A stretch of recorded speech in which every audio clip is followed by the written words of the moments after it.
Well, I'm a big fan of all the vaccines, but really the one we're looking at as the most important tool is the influenza vaccine.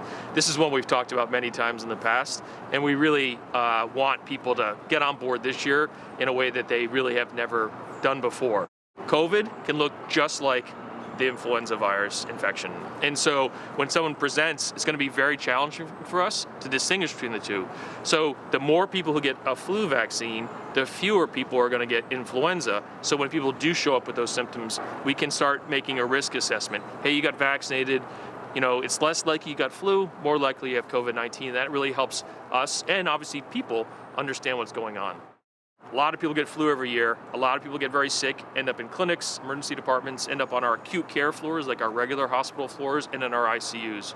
So if we can do anything to decrease that number across the entire country and across the entire planet, if we do see a lot of people with COVID-19, we'll be able to preserve more capacity, right? More beds, more office visits in our emergency departments, in our clinics, and in our hospitals going forward. People always are really curious about how good the vaccine is. And unfortunately, we don't really know the numbers until probably midway through or towards the end of the flu season. The most important thing is that even in the years where the vaccine was the least effective, it still had a substantial impact on preventing influenza. And you have to remember, even if it only prevents 20% of visits to the clinic or emergency department visits or people being into the hospital, that's a big number when you think about the entire United States, you think about all of North America, or you think about the globe.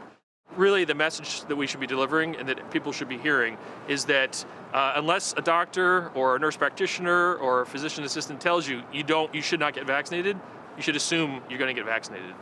We actually, we don't know what's going to happen with flu and COVID-19 because they're both kind of are in the same natural space. And one may outcompete the other, or they may work together. We still don't know how many people who have flu and have COVID-19, or have COVID-19 and another respiratory virus. So as it stands right now, it is unlikely that a flu vaccine will protect you from COVID-19, but certainly having flu and COVID-19 at the same time would be much, much worse than having one at a time.